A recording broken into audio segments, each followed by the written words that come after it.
Thank you, Professor Balaji. I hope the PowerPoint slide and my audio is all clear. If it's okay, please type it in the chat box. I'm told that students from MIT University, Pan India, 19 locations are attending this. Awesome. It's my honor and privilege to engage with young minds and learned professors the next 1 hour. Now, just to get a sense of your mood and my own judgment in choosing the topic, may I request you one thing? If you have heard about the topic and if you are curious to know about it, type excited in the chat box. And in case you have not heard about this topic and still wondering what is this all about, type wondering in the chat box. So if you know about the topic and eager to know how to execute it, then type excited. If you are still unaware and fuzzy about this topic, please type wondering into the chat box. Fastest fingers first. And any questions you want to put to me, please type it in the Q&A box. Okay. So Professor Balaji, you can read out later on the findings of excited and wondering. Okay. Sure. So I will wait for your responses in the chat box to just understand whether you are excited about this topic or you are still wondering what is this all about. Now let me start with why did I choose to speak on this subject? It was my good old professor when I was in college who said, Ashok, always talk about a topic which you have had hands-on experiences and which you can speak from your heart. So this topic is something which I have worked with throughout my career and a lot of hands-on experience and views about it. So nevertheless, I decided to speak on it. In my first stint in the corporate for more than 2 decades as an industry guide, I've had students coming to me as summer interns, both from engineering and management, almost every year to do a project with me. And I had to guide them in the projects which my company used to give it to them. Now, that was really a good experience with the students almost every summer.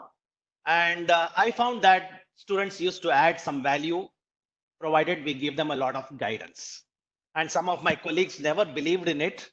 They used to say I am fooling around with the students. And they used to even call me as a professor. I didn't know that one day I will become a real professor. Now, going to the second stint as my consultant, here again, I had the fortune of engaging students in some of my client engagements. And we had also the privilege of working with academia. That is, in one of our projects for NGO, we worked with IIM Bangalore, where an operations management professor and his students helped us in optimizing a transportation algorithm for our client. Coming to my third phase as a full-time teacher, as a full-time professor in a business school, again, I was responsible to guide students on internship projects and grade them as well. So all these 3 experiences put together gave me an opportunity to talk about this and to share my ideas on how industry and students and academia can collaborate to get a meaningful value out of it to all the stakeholders. Professor Balaji, any response in the chat box? Percent of the people are excited to know more about capstone projects, sir. This is the how much percentage? 50%. That's awesome. That's awesome. At least 50% of you are excited to know about the subject. That probably indicates the choice of the subject for me. Now, let me try to, in the next 40 minutes, let me try and answer these questions. What are these capstone courses and projects? For whom is it? Why capstone projects? And where do opportunities exist? And as a student or a faculty, when do I start planning for it? And what is the approach I take to go about it? So these are the systematic questions we will try to answer in the next 40 minutes. Now, before I go again further, I want to completely engage you in this webinar. So please always be ready with your fingers on the chat box or on the poll. Now in the chat box, tell me, what do you think a capstone project is or a capstone course is? If you can tell me, Professor Balaji can repeat it to me after that, after you this thing. What is the capstone project? What do you think is a capstone project? Please type your responses in the chat box so that I can get a sense of what's going on in your mind. Uh, Yeah, so, Professor Balaji, you can read it to me. yeah. So 2 or 3 students are asking about how it is going to help them in terms of taking up the summer internship, and how the specialization will help them to get into the interested domain. That is exactly the subject of my topic. But tell me, what do you understand by a capstone project? You will have to be with me when I ask the question. Definitely, I'll take up all your questions either during the webinar or at the end of the webinar. But you have to follow my question as well. If you can type your responses in the chat box, it gives me a sense of confidence that you are following me, and I also know that you also know that I am following you. So what do you think is a capstone project? If I'm not going to get responses, I'll continue. I can give you a hint. The capstone, look at this picture. You can see a monument or an arch. You can see a capstone, a stone at the top of this arch. Now this capstone is like an ornamental cap. It's like a decorative stone. So if I draw an analogy to your own education, it is something like your convocation cap at the end of your program, graduate program or a master's program. You all go for a convocation and wear the convocation robe. And this capstone is like the cap you wear during the convocation. It's more ornamental, it's more decorative. So that's the hint for you to guess what is a capstone project. Please define what's a capstone project. Professor Balaji, any responses in the chat box? I'm not able to see the chat box, so I'm requesting you to help me in this. Yeah, there are 2-3 responses quickly coming in. They are more interested to know the topic as such, because I think they are excited to know what is capstone. Anyway, I'm not getting an answer to what is your thinking. Anyway, let me go ahead now so that I don't keep you in suspense. A capstone is a senior thesis or a senior project normally done by the final year students as the culminating and integrative experience of an educational program. So normally this is done based on your elective courses in the second year or your specialization, if I may call, and it gives you an integrative experience of a project from the specialization you do in your master's program. Now that's a very simple definition of a capstone project. Now it may be part of a capstone course, or it may be a culmination of several specialized subjects or elective subjects which you learn either in finance, in marketing, or operation. But remember one thing, the capstone project is essentially from your specialization, maybe a single specialization or a dual specialization. So as I showed you in the picture, a capstone derives the meaning from what is called as a decorative coping or a capstone used to complete a building or monument. Just like this project completes your degree, just like this capstone is a decorative stone in this monument. So I hope the meaning of capstone project is clear. So let me go on and try to answer the remaining questions which you might have. So the question is, to whom is this capstone project done? Now, there are several stakeholders, there are several parties interested from students like you in this project. It could be a market research or it could be a financial research by the appropriate organization. It could be a research organization, even if you are not a science graduate. Please don't think that research organizations don't engage management students. The research could be in management field as well. It could be in the corporate sector, manufacturing or service organizations, or independent consultants may hire you for a client engagements or may require a support from you in terms of developing a model or optimization of a solution. It could be a government department or an NGO, non-governmental organization, who could request this project and fund your project so that the outcomes of this project is an input in the decision making. For instance, you have several departments under the Government of India, like the Food Policy Research Institute, the Health Policy, the Malnutrition, all these things. I mean, please don't think that these are only confined to non-management graduates or social sciences graduates. There are quite a lot of students doing these projects in the NGO and the government departments. In fact, to share with you, Lok Sabha and the Rajya Sabha hire as many as 10 to 15 management interns every year. So today, management graduates are also entering the politics. So the world is quite wide open for you to do projects in any of these areas. It could be in the social sector. The projects could be funded by any of the foundations, the philanthropic foundations or the trusts, which I will explain to you later. And last but not the least, it could be for yourself, your own startup, your own entrepreneurial idea. And the Capstone project can delve deep into the business model and the business idea or the business plan you want to incorporate in your own entrepreneurial venture. So now coming to the way it is done, it could be either a primary or a secondary research. Primary is you go to the field, collect data and do research, as your teachers have taught you in research methodology. A secondary research can be done through research from the secondary sources of literature. It could be a field search research. It could be surveys, typically done for marketing. You're asked to do a lot of surveys, and typically done for any feasibility, business feasibility by the consulting organizations.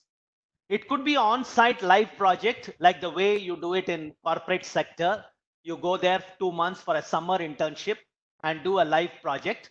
Or you could come back partially for that same project and do it in your campus along with your faculty, working on a computer software or building up a model in operations research or a financial model.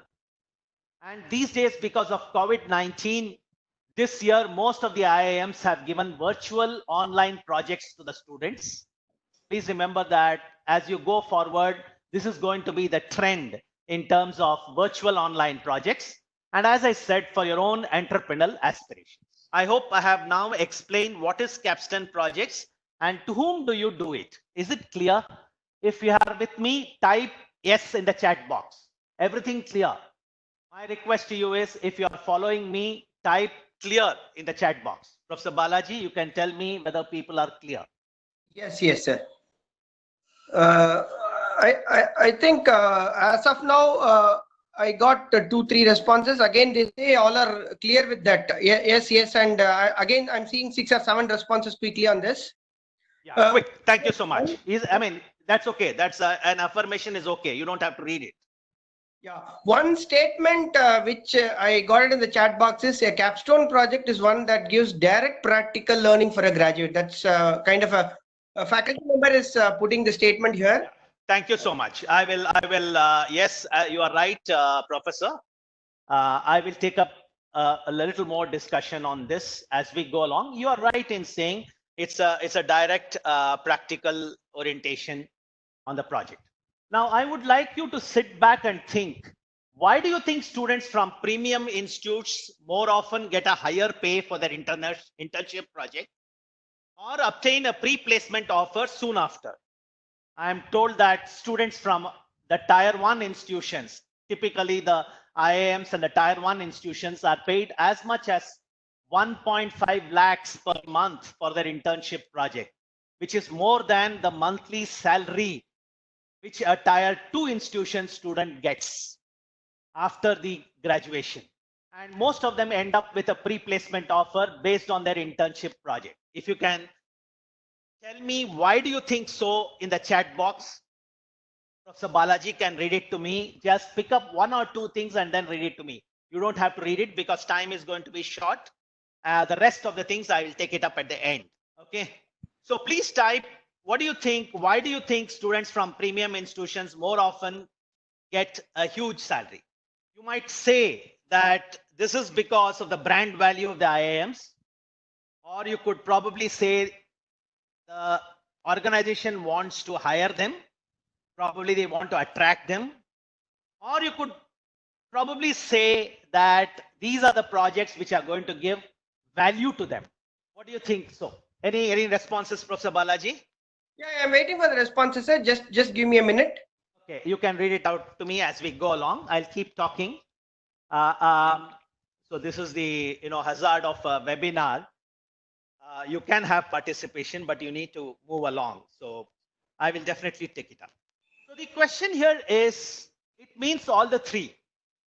But in my assessment, in my own experiences, the organizations are willing to pay these students from tier 1 institutions such a huge sum for their internship because they definitely see some value in the projects they do. Now, how does this value come about? That is what we are going to discuss about on why do these students get such a huge sum for their internship project. Please remember that a capstone project is different from an internship. Although it may be a part of the internship or an extension of the internship, unfortunately, I'm not able to see the chat box. I'll have to depend on Professor Balaji for that. Okay. Yeah. As you said, it's a real life business problems. I see that it is not just an internship project for its sake.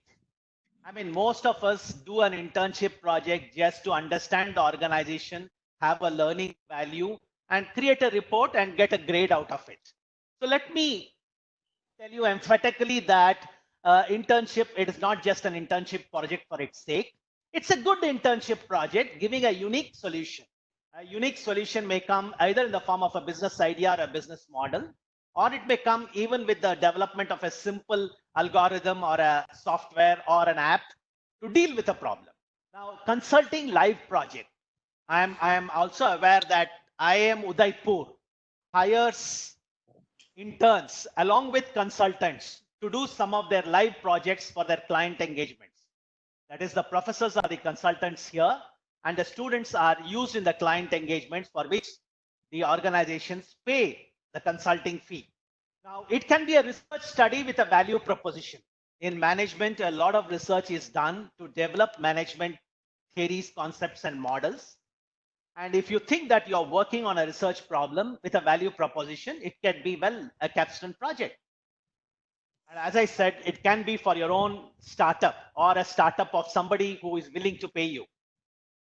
And last but not the least, it can be a case study. You know, today, a lot of management case studies are used in business schools. And normally we tend to take case studies that are already published by Harvard or Stanford or any other foreign university. And these days, a lot of case studies from Indian success stories are coming up. So professors and students are encouraged to write the case studies along with the teaching note from the real world. And this itself can be an internship project. So the sum and substance of what I wanted to tell you is capstone project is beyond an internship project, which probes something deeply that you are curious about. It excites you to probe deeply about something which is dear to your hearts. Or it could be that somebody is interested in sponsoring this project and willing to recognize this value. They may or may not pay for it. In most often, they pay for it. So this is what is my understanding of the capstone project. If everything is clear, please type clear in the chat box. Otherwise, I request Professor Balaji to read out only things where there is a disagreement. Okay. Yeah. So meanwhile, as you type your responses, Professor Balaji can get ready to read it to me after this video. So let me try to re-emphasize what I said all this time with this video. I hope you can listen to the audio. Yes, sir. Can you audio is not clear. Clear or not hearing? Not hearing properly. I can't help it. There's nothing I can do about it. I think we can move on, sir, but audio is not there, sir. Animation is okay. Just let them go through the animation. The video was just to show you that a capstone project is to make you curious, lifelong learners. Now, this is where you can leverage your talents towards a career path that you love and deeply pursue your learning even beyond your education. This gives you an opportunity to explore and find answers to some of the curiosity you have. So that was just a reinforcement of what I shared with you. I'm sorry that you could not listen to the audio. The technology is to be blamed or our skills are to be blamed. I leave it to you to judge. India has to go a long way in getting these webinars, getting more effective on these webinars. Thanks to COVID-19, it is going to create a new normal in our education system. Now, if you ask me the question, are there any standard guidelines given by AICTE, given by UGC, given by any universities? The answer is no. Now, I have done quite a lot of search, Google search, all the American universities and the UK universities to find whether there are any standard guidelines. The answer is an emphatic no. When I say Google search, it's a kind of research. You know, today, these days, youngsters, they call a Google search as a research. Well, I don't think I should call it as a research. I have not published any paper out of it. I may not be able to answer any faculty whether I have a paper published on it. But definitely, I can emphatically say that there are no standard guidelines for any particular course or any particular this thing. The institution decides based on the degree program or the school program or the master's program for uniformity and consistency so that they can grade it. That's it. That's all about it. Nothing more than that. The intent is more important than the guidelines or the framework with which academic policies are framed around it.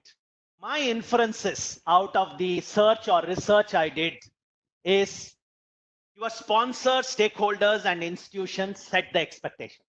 If it is somebody who is funding your project, it's the sponsor or the stakeholders who are setting the expectations of a capstone project. Second, it is the faculty mentor who set the goals for yourselves. Please note that in academia, there are two things. One is we want to set goals for ourselves, our own standards. It is a degree of excellence that you and your students wants to achieve to a spirit of inquiry or a set of questions. Third, the outcomes, that is the value you deliver in these projects, is important for you, your faculty mentor, and your stakeholders. I wouldn't say that, see, an internship project normally is done more from an altruistic point of view, where the student is given an opportunity to know about an organization, come and write a report about what he saw, what he observed, and get some grades out of it. But here I emphatically say it is the outcome of the project which determines the value you deliver to any of these stakeholders. Now, if you ask me what is the duration of this project, it can be anything from 50 hours to 500 hours of effort. It can be either done as part of a course, which is typically done as an internal assessment for 20% to 40% of your total weight of the course, of the capstone course, or it could be during an full-time internship of 2 months, or it could well start before and end later and encompassing as many as 500 hours of effort spread over 3 semesters or at least 2.5 semesters. So that would be my answer saying what is the duration of this capstone project. Now, the second foremost question which academia will have is when I became a full-time associate professor, this was the most confusing aspect to every student who went for internship, whether it is a research project or a non-research project. Typically, you give a template. If it's a research project, go ask the questions, hypothesis, test the hypothesis and other things. If it's a non-research, just write the report in this format. Well, to me, it doesn't really matter what template you give for the student to write. It may be a problem study, it may be a model building, or it can even develop an app. What is wrong in it? If a student is curious enough and capable enough to develop an app for a COVID-19, so be it. It can be a product service. It can be a business model. It can be a game changer. It does not really matter. But the caveat here is it must be a vindication of your application of specialized learning or a skill that people value. A specialized learning comes from your elective courses, be it finance, be it marketing, be it operations, or be it human resources. It comes from a skill to apply that learning either through a software or through a program or through a model. This is what the people value today as an internship project. It doesn't really matter whether it is research or a non-research project. This is clear. Please type, I am with you in the chat box. I am with you in the chat box. I am with you in the chat box. Please type it. Professor Balaji, anything you want to read it out to me, you can be selective. Please type, I am with you in the chat box so that I get a feeling of confidence that whatever I'm talking is something which you are agreeing with me. Yeah, Professor Balaji. Hello. You are muted. Hello. Yeah. Many of the students are giving me the option that they are with you, and I'm sure all of them are with you as of now. Okay, fine. Thank you so much. Thank you so much. Now, my next question to you is, why should I see a capstone project is a triad. It's a collaboration between the students, the faculty mentor, and the host company or the host organization for a project-based learning. If that is what you agree is a model or is a reality, where you have typically an industry mentor, an organizational mentor, and a faculty mentor. Now, if that is what you all say is reality, then I would like you to answer the question in the chat box. Why should I take a larger effort for a capstone? Just think of the benefits for a moment and type it in your chat box. Professor Balaji, you could read out as a benefit as a faculty. What do you think as a faculty is the benefit to you in a capstone project? Okay. What do you think as a student is a benefit to you in a capstone project? Professor Balaji, you can read one benefit from faculty and one benefit from student. Yeah, quickly from the faculty side, one of the faculty is saying it really addresses the real life problems and also with solutions through the academia. Professor, you said it right. You hit the nail on the head. Okay. As long as academia and students are adding value to real life problems, there is a value for which your students can get paid for the internship and convert this into a pre-placement offer. Now, the question here is, does the industry is clear? The answer is yes and no. That I will come and answer that question a little later. Is there any answer from the student, Professor Balaji? Is there any? Yeah, just a second. One student again replied in the sense how it brings practical experience, and I just wanted to know more about it. Sure, I will talk about it. Now, the question here is the student today has a career interest. I hope you are able to see my slide. You can see a picture on the right hand bottom corner. Yes. Now, a student is not able to pursue a career interest in today's context because he is thrown between money, an employer brand, and a role. Because the campuses have their own set of rules for placement. As soon as you get your first job, you have to accept it. So I accept the job I get, whether I like the career or not. If the job is good, employer brand, accept it. May or may not be the role. And if I get good money, I accept the job. Now, what is the trade-off in this? The trade-off in this is you are marrying a girl whom you don't like. In real life, do we marry a girl whom you don't like? That is the precise reason why today you have 70% attrition in the first jobs which are offered in the campus. In one of the research papers, I have seen that students quit their jobs, the first jobs they get in the campus, 70% of them there is an attrition. We all want to tick the check boxes saying all of the students have been placed, all the students have got an average CTC so much. But what happens 6 or 9 months later? The student is not happy. He quits the job. Nevertheless, he goes to a better job. If he goes to a better job, we wish him all the best. But the question here is, are we doing justice? Now, let me go to the faculty mentor. Today, most of our faculty have a PhD. 90% of the assistant professors and above have a PhD. Now, what happens after PhD?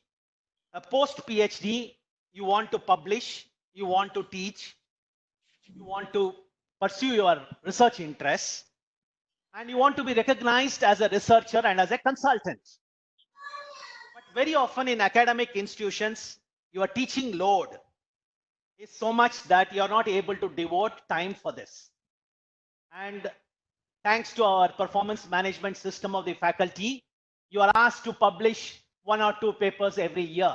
So the faculty is under tremendous stress, whether to publish, whether to consult, or whether to pursue his research, or whether to be content with teaching. Putting this in perspective, the take-home value for the student is it improves confidence and self-perception, that a specialized knowledge is vindicated. It increases the rigor of your elective subjects or specialization.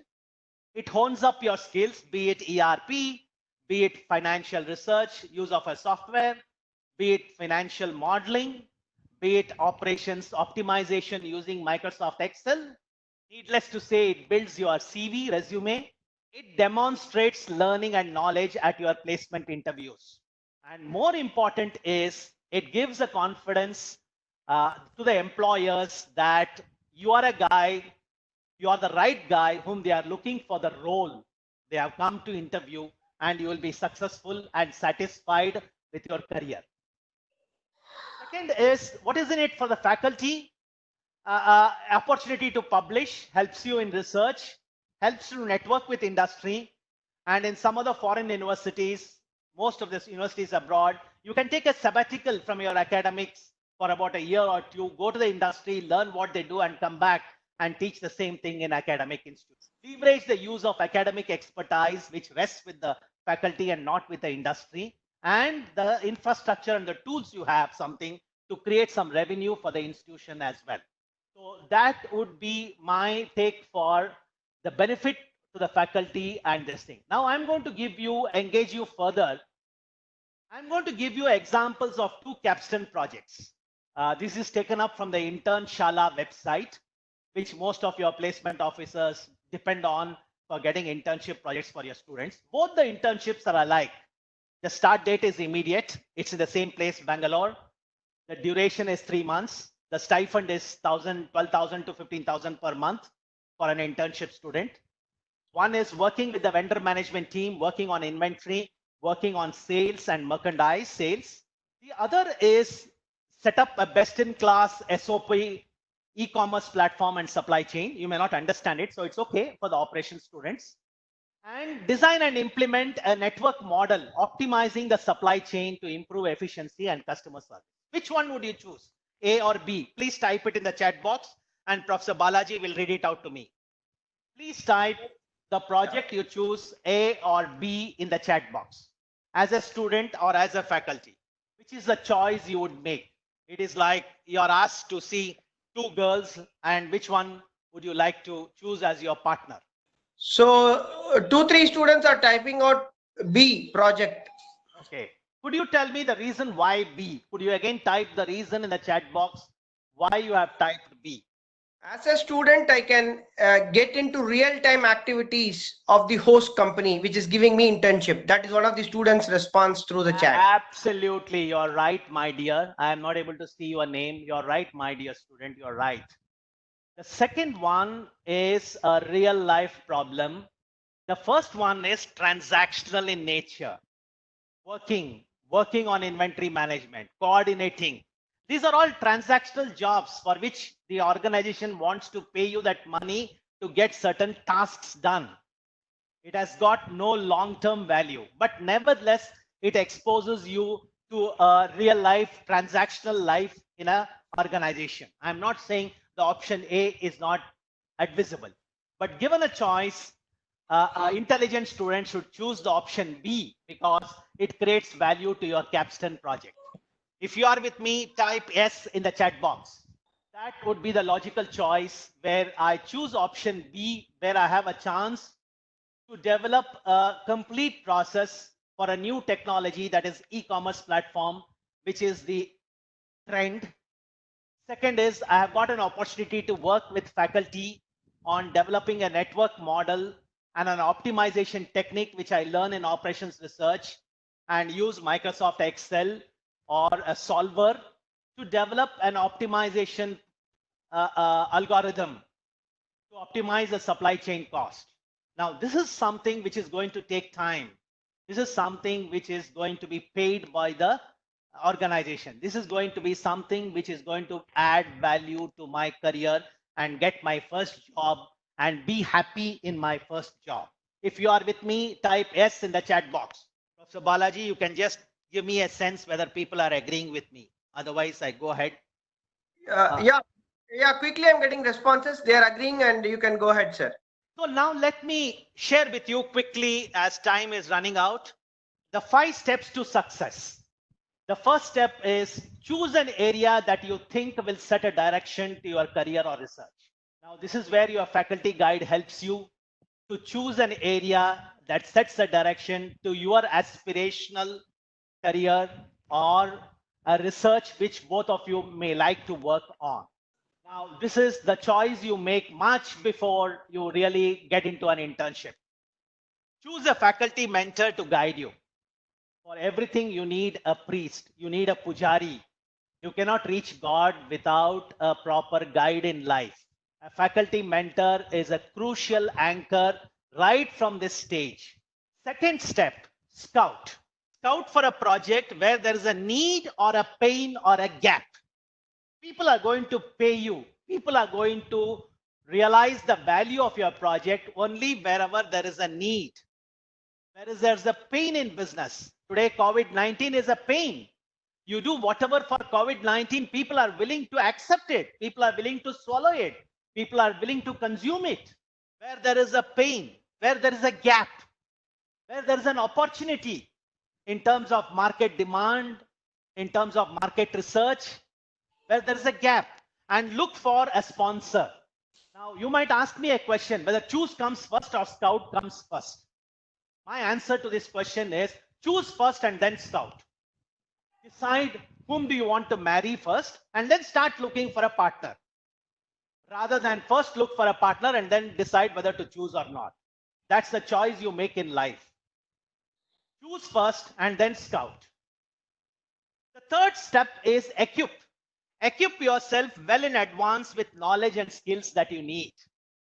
It's not that after you get on to the internship project, you start learning Microsoft Excel or an ERP or a financial modeling software, or be it a solver or another software, my Minitab or SPSS or something like that.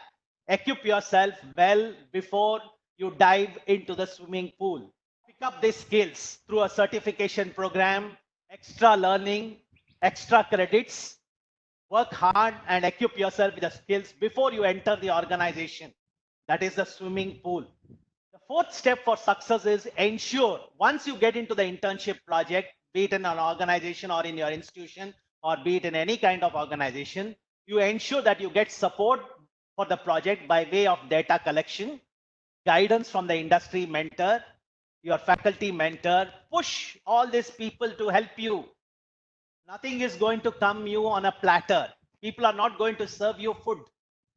You got to request, you got to beg, borrow, steal. You got to run helter-skelter. I'm talking to this to the students. Software tools for analysis like the FinTech. I don't know whether it's called FinTech. Some of the academic institutions have this kind of software where they can do equity research, which organizations cannot afford to have such. SPSS, a statistical software where you can put a lot of data in it. Today you have R programming, you have Python. You have a whole lot of tools coming up, especially with business analytics and data analytics, where you're talking of cloud computing and big data. Organizations need support in terms of analysis of big data. If they don't have an infrastructure, it may not be really a big data, it may be a small data, but software like SPSS and Minitab will help you to analyze the small data. available at the institution industry. They do not know what to do with it. In fact, when I was in industry, an organization called Jindal Steel used to give our business school every year employee satisfaction survey data. We used to get about 5,000 employee satisfaction survey data. We used to put it on SPSS, churn out reports, and make presentations to them. And we used to get paid for it. And in fact, we used to take 1 or 2 student interns on doing this employee satisfaction survey, as well as analyzing the outcome of this survey. Leverage is the last step, your efforts and work to position your research, publication, or your career choice. If you are a faculty, you got to leverage this hard work towards taking it towards publication by adding a few more value to it, a few more content to it, or add on to your research, ongoing research, either for a PhD or a post-PhD. And for students, it is the career choice, which you have to leverage in your placement interviews. I'll just take another 5 to 7 minutes before I throw the house open for questions. Now tell me, the next question is, when should I start? Start early in semester 2, 1 to 2 months before you get into an internship period, which is allocated to you. Spend at least 50 hours before the internship in preparing yourself with the knowledge and skills. Discuss with your stakeholders who are going to sponsor this project for you, your industry mentor and your faculty mentor. Finalize the title and the scope. Many students today go and decide the title and scope 2 weeks after they get into an internship program. I know of institutions like Pilani, BITS in Pilani, TAPME, TAPI Institute of Management. They do this well in advance by talking to the industry concerned. Here is the role of the placement officer or anybody who organizes internships for you. The dialogue has to start 2 months before. And then when you get into that internship between semester 2 and semester 3, typically 1 or 2 months is the full time you have. Or you could have it as a part-time, as part of your internal assessment, 20 marks or 30 marks, as part of a capstone course, as part of an elective course on financial derivatives, or it can be a part of an equity research course. Now, this is where you spend, if it's full-time, at least 300 hours plus. If it's part-time, depending on the marks you have, it can be proportionately less. And that is what I call as a capstone period. During the study of the elective courses, or it's a full-time resident stay at the organization or at your academic institute, where you really learn and collect data. Come back to the institute and then work with this data with your faculty mentor to analyze this data in terms of understanding the findings of your study, apply your learning, get back to your organizational mentor for clarifications, prepare your report, submit it the way the organization wants it, the way your academic institution wants it can be separate. When I was academic guide, I used to tell the students, don't worry about template or don't worry about the format. Whatever the industry wants, please submit and come back. Whatever the academia wants for your marks, please do it according to the template. Let template not straitjacket your efforts. Today, most often students spend time in writing the report.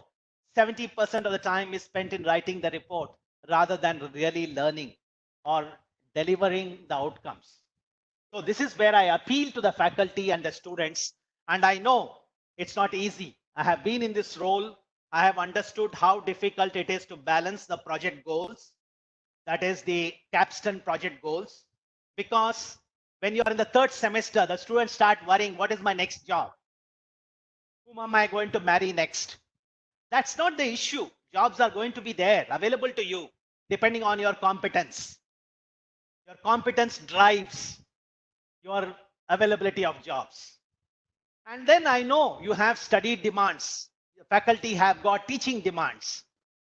And then the pressure to do well, either in your teaching assignments or in your other courses to get a degree is important. I do realize it. But degree is not an end by itself. It's a means for your career success. So the secret of success lies in balancing the scope of your capstone project balancing the depth to which I can realistically deliver value. This is where the faculty mentor and the industry mentor draw the framework for you. And last but not the least, the time frame. Whether you have 100 hours, 200 hours, work backwards and define this. Now, when you do this, the deliverables of this project have to be determined at the scope, and then you have to deliver it. Now, this is where you demonstrate a thorough understanding of your deep learning in your interviews or on your job after you take up the first job, where you apply the learning, use your skills. It can be business analytics, it can be finance, it can be marketing, or it can be an operation, or it can be your own business idea, your own startup. Or it can be an expertise to further make it unique with a skill in the use of software. As you go along, you start learning about this more and more and more. Now, if you ask me, if the faculty or the students ask me, how am I going to grade this? For heaven's sake, please don't give importance to presentations and formats and report writing. Of course, these are important as far as presentation is concerned to a certain threshold level. But if the value delivered is high, and even if the effort is low, let us say, for instance, a student has developed an app for a COVID-19. It has validated his unique skill of programming and delivered a high value to the context we are in today, to the stakeholders, a real life problem. Give him marks. Don't worry about the effort he has put in, 50 hours or 100 hours. If he has done a smart work for 100 hours, so be it. And if on the x-axis, if the value perceived is low, and on the y-axis, the faculty guide feels that he has spent in a lot of hours, but the industry has not paid him, or industry has not recognized the value, or pro rata, he has not got the outcomes, then consider this as a research project, which has vindicated mastery of a learning application of his elective subject and has a future potential. Recognize this as a research paper or a research project and give him high marks. Don't worry about what the stakeholder feels. You have got a choice to give him high marks. And last but not the least, if both are high, value and the effort, the student has worked like hell 400 hours, and if he has delivered value, then the capstone project is vindicated. Give him all the 5 stars. So that would be my prescription. Any questions from the faculty on this before I wind up my webinar in another 3 minutes? Any questions from the faculty on this? Professor Balaji, you want to read out something? Yeah, I can wait. I can just finish this and wait. So I would now like to, you may ask the question, who the hell are going to give these projects? There are lots of foundations like Segal Foundation, Rakshak Foundation, Aga Khan Foundation, IDF, Mohan Foundation. Most of them are funded by NRIs. They are all based abroad. Aga Khan Foundation funds a lot of projects for universities across the world. Now, the myth is people only from social sciences and other education do these projects. No, the answer is no. Today, management is all pervasive. Management is needed in the management is needed in politics. Management is needed to improve the quality of human life. Management is needed in educational services. And in the social sector, please encourage your management students to do projects in all these areas where they can deliver value. It is not necessary that only you must go to the corporate sector to do these values. In fact, I would say the amount of learning you do in these areas is far higher than what you do in corporate. In this, I would call it as life learning rather than elective learning or rather than a discipline learning. Today, employers are willing to hire you for your attitude, for your hard work and willingness to apply your learning. Mohan Foundation, medical, data mining, analysis and report writing. For those of you who are into business analytics, you can think beyond the corporate sector. For health and education, why not the health sector? Corporate hospitals. Tatas have global internships where they aggregate all the live projects in Tata Group companies, which are in the areas of private equity, supply chain, data analytics, and HR.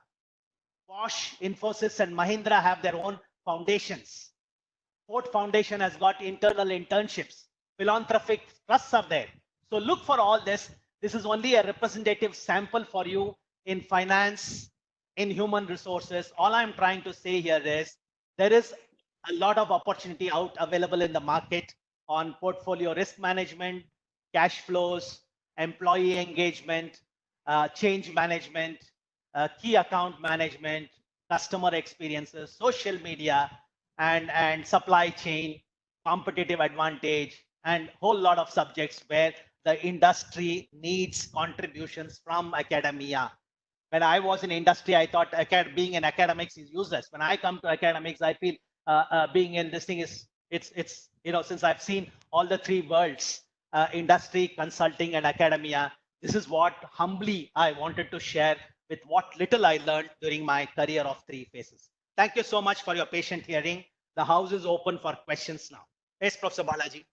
Yeah, thank you for your valuable input on capstone projects. There are questions coming in. So before that, on my personal side, I just want, as a placement officer, I just wanted to ask one quick question.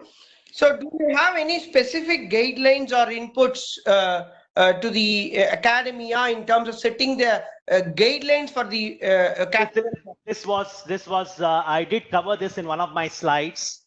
I'll be giving out all the slides to you.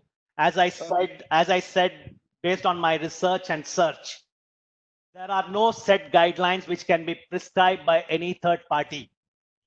The academic institution draws its own guidelines and expectations from the students depending on your academic curriculum framework. If it's an internship of 1 month and 2 months, accordingly, the guidelines have to be worked backwards. If you want to start the work in second semester and continue it in the fourth semester, accordingly, you got to draw the guidelines. The guidelines for presentation and evaluation must come from the institution or the university for consistency and uniformity. There is no standard guideline for something called, into inverted commas, capstone. Don't search anywhere. Okay. So we'll try to work on framing our own guidelines based on the best way is look at tier 1 institutions who have established their niche in this area.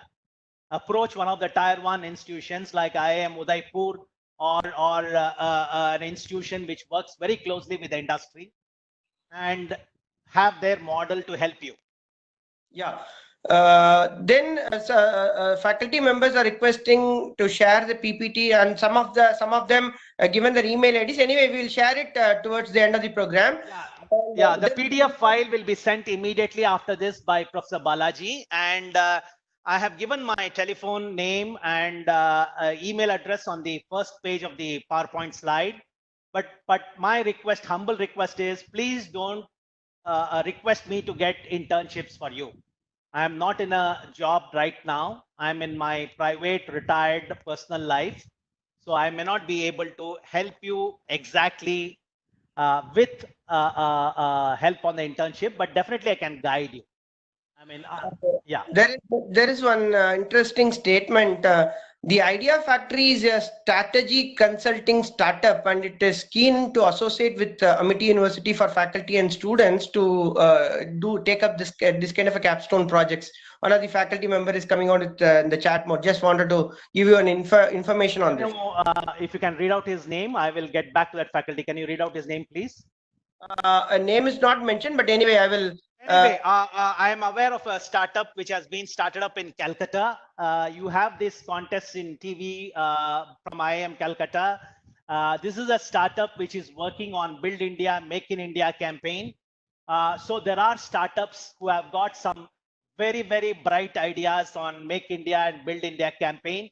If Amity University is able to work with these kind of organizations who are what I call as incubation centers for Build India and Make India campaigns to either develop a product or a service, you must get in touch with these kind of bright young startups who can do magic for these capstone projects. Amity should get in touch. Amity should get in touch. I can give you some addresses if you want. Absolutely, sir. I will connect with the right faculty member through the email, maybe in the another 1 or 2 days to come.